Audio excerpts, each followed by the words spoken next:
Iya. Mohon maaf ini mengganggu Miss Intan. Ya, Miss Siva, silahkan. Sedang istirahat atau bagaimana, Miss Intan? Ya, begitulah istirahat dulu sebentar, mandi-mandi. Oh iya ya. Nanti jam berapa? Lanjut lagi? Namun lanjut lagi habis maghrib. Habis maghrib. Oke. Wah luar Ah, biasa ya. Rakernya sampai malam nih kayaknya.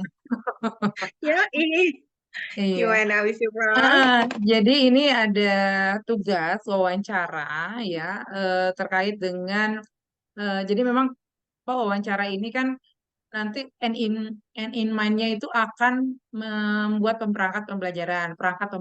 Nah, jadi kita nih Hmm, guru-guru nih harus bikin eh, permasalahannya apa, kemudian nanti hmm, diidentifikasi masalahnya, kemudian dianalisis. hmm, Nah, hmm, jadi yang eh, Miss Intan ini saya minta tolong untuk bagaimana pengalamannya ya selama memimpin di sekolah terkait dengan pedagogi, literasi, dan numerasi. Tapi saya identifikasiin sih untuk yang hmm, pedagogi hmm, terkait dengan anak-anak yang kurang fokus sama kurang termotivasi dalam pembelajaran di kelas.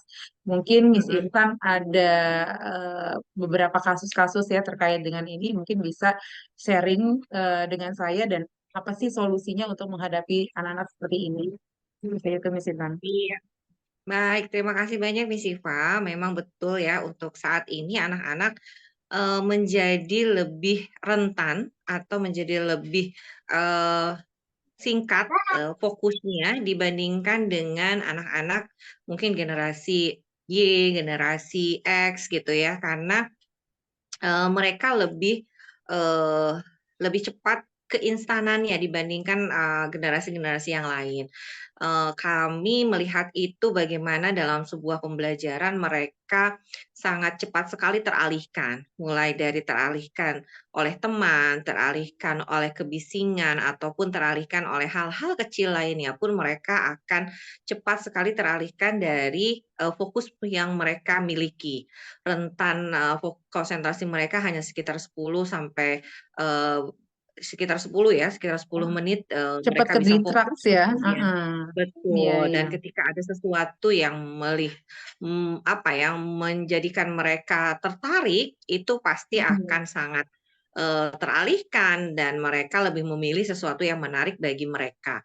Nah, mereka itu senang yang instan gitu ya, mereka senang yang instan, mereka senang sesuatu yang menantang bagi mereka dan ketika itu tidak didapatkan, ya mereka tidak akan tertarik dengan hal-hal yang mungkin Tempat diberikan tidur. kepada mereka. Tempat tidur. Sehingga Bapak dan Ibu guru nih harus lebih memutar kembali bagaimana cara mereka untuk dapat masuk ke dalam generasi Z ini, gitu ya. Hmm. Mereka tidak boleh lagi egois bahwa ini cara yang tepat, ini cara yang biasa saya lakukan untuk melakukan pembelajaran di materi ini.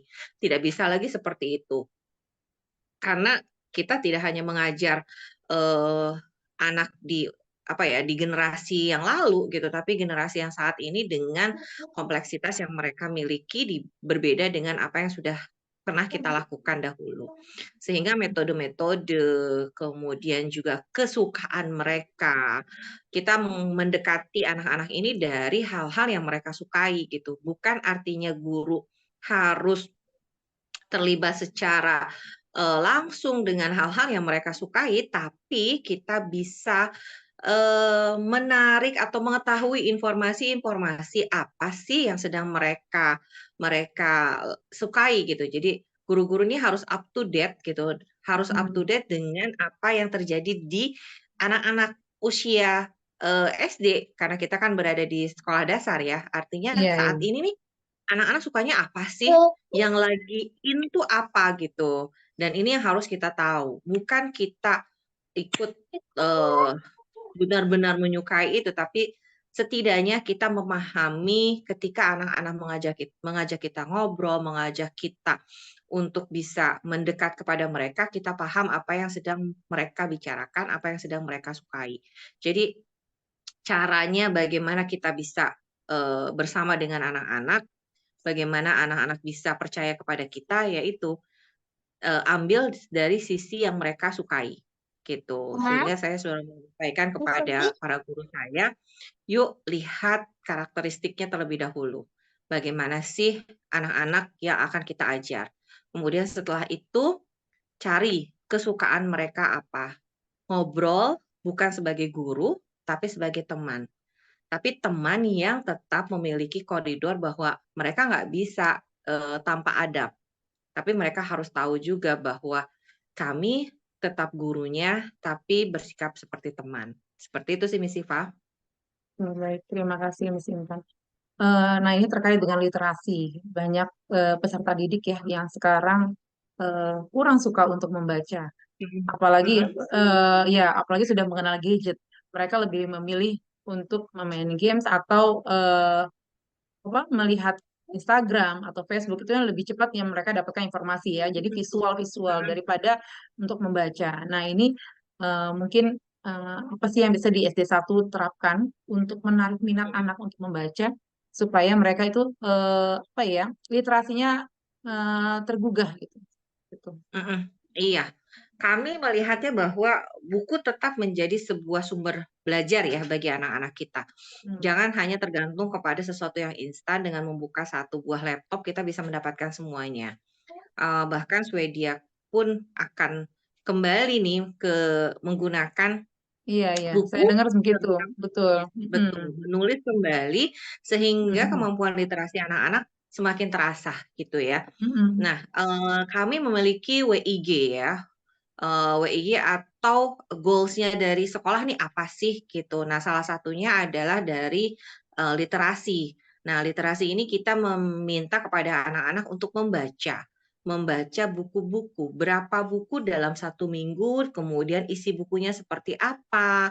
Kita tidak hanya asal membaca, tapi juga mengetahui apa sih isi buku tersebut, pesan moralnya seperti apa, kemudian apa pelajaran-pelajaran yang dapat diambil dari cerita tersebut.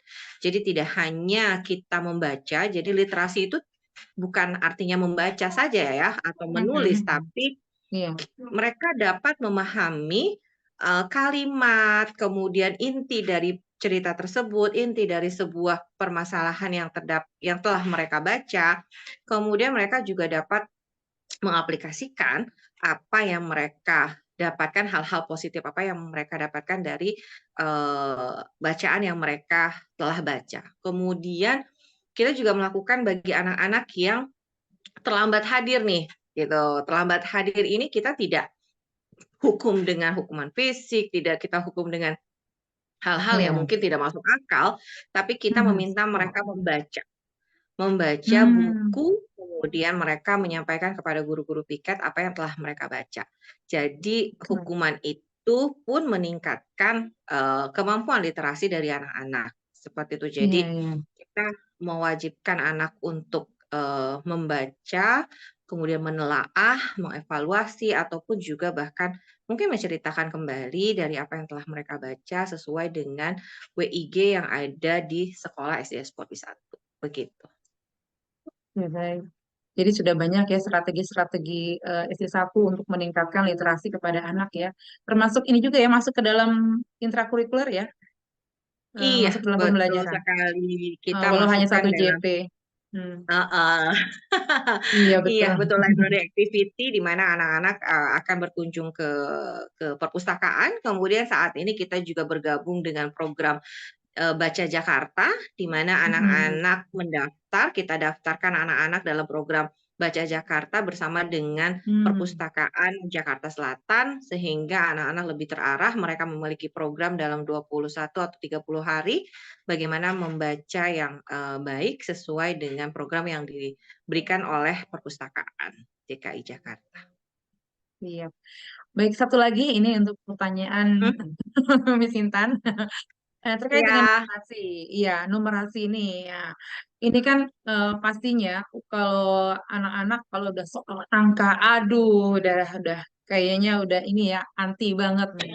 Apalagi sekarang ini saya lihat setelah saya masuk di kelas 2 sudah mulai perkalian. Wah, saya kaget juga ya. betul. Dan ini konsep perkalian ini kan berarti harus kuat di kelas 1-nya. Nah, ini anak-anak jadi ada sedikit apa ya? Saya lihat kayak dipaksakan gitu, dipus gitu loh untuk memahami numerasi ini. Nah, ini eh, sedangkan nanti kesananya banyak ditemukan di kelas 3 kelas 4 anak-anak masih menghitung pakai jari gitu loh, Miss Intan. Nah, ini begini nih, strategi SD 1 nih untuk melihat peserta didik seperti ini nih. Iya, memang numerasi ini karena mungkin yang tadi saya sampaikan bahwa kita harus relevan dengan kehidupan anak-anak, ya. Relevan dengan apa yang mereka alami. Karena numerasi ini kan sebetulnya bukan hanya bagian dari matematika ya, tapi ada sainsnya, ada sosialnya, ada pelajaran-pelajaran lain yang masuk ke dalam numerasi sehingga kita tidak hanya fokus di matematikanya saja seperti itu. Nah, guru-guru harus memiliki soal-soal ataupun menyampaikan yang relevan dengan kehidupan anak-anak. Seperti misalnya ETH Sporbi 1. ETH Sporbi 1 berada di perkotaan, Hmm. ya kan? Berada di perkotaan ketika mereka pun sudah terbiasa membeli sesuatu itu di supermarket, gitu kan? Bukan Ah, di pasar iya, tradisional. Sehingga betul. guru-guru pun harus aware bahwa ketika mereka misalnya membuat sebuah soal atau membuat sebuah apa ya, pernyataan, hal-hal yang nanti akan mereka pelajari itu harus relevan. Misalnya, Ani pergi ke supermarket ini bersama dengan ibu, membeli ini, ada rak ini dan ini deh. Jadi hal itu terbayangkan oleh anak-anak gitu, bukan ibu pergi ke pasar tradisional Tebet gitu kan, ada los ikan, ada los daging, nggak akan Betul. paham mereka karena mereka nggak pernah masuk ke pasar tradisional gitu. Nah, Makanya iya, kita iya. harus menyesuaikan yang bisa mereka bayangkan, yang bisa mereka imajinasikan bahwa, ya memang ini yang saya alami, gitu. Jadi nggak juga kita, membuat persoalan misalnya karena kita berada di perkotaan, kemudian kita membuat persoalan mengenai, perikanan yang ada di pantai atau seperti apa. Jadi memang Iya, iya, iya. betul-betul seorang guru itu harus cerdas ya, arti cerdas itu bahwa mereka bisa melihat bahwa siapa sih, yang akan kita ajar, lingkungannya seperti apa, kemudian, eee apa ya, lingkungan rumahnya juga seperti apa gitu kan ya, sehingga kita harus di awal kita akan membuat tes diagnostis ya. Nah, Iya, tes betul. diagnostis ini pun karena kita juga menanyakan gitu, non diagnostisnya menanyakan mengenai budaya di rumah. Nah, dari hasil itulah kita bisa paham bahwa, oh anak ini begini, anak ini begini, anak ini begini. Sehingga permasalahan yang kita ajukan kepada anak-anak, mereka berpikir kritis, itu harus sesuai dengan latar belakang mereka. Itu sih yang Iya, mau iya. kita sama-sama ya, kita sama-sama rubah gitu sehingga guru-guru juga tidak hanya asal mengambil persoalan atau soal-soal yang sudah pernah mereka buat di tahun lalu Iya, ataupun dari jadi buku harus sana, buku update ya. sini, Mm-mm, tapi mm-mm. harus update disesuaikan dengan anak-anaknya tuh seperti apa sih tahun ini, kemudian lingkungan mereka seperti apa, latar belakang mereka seperti Mm. apa.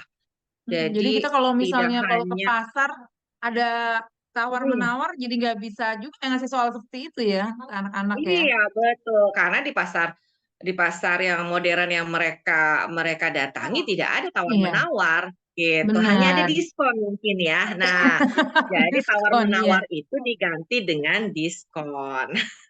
Shell. Iya, iya, iya. Aduh, ini memang anak-anak sekarang itu perlu perjuangan ya dari guru. Iya, Mhm. Miss Intan, ini mungkin itu saja yang mungkin saya ya, ini ya informasi dari Miss Intan. Terima kasih banyak. Maaf mengganggu waktunya. Salam buat teman-teman para Capsek. Saya kangen sama mereka semua. Kangen EKB-nya. Iya. Jadi itu saja. Ini alhamdulillah udah 4 orang tadi guru-guru yang sudah saya Mhm wawancara. mhm. Ini sangat support sekali. Alhamdulillah. Jadi luar biasa saya mendapatkan insight-insight untuk hari ini. Iya, terima Terima kasih kasih itu aja banyak Miss Intan. Kak. Iya, terima Sama-sama kasih banyak. Kak. Selamat istirahat ya. Yo, Assalamualaikum Iya. warahmatullahi wabarakatuh. Waalaikumsalam warahmatullahi wabarakatuh.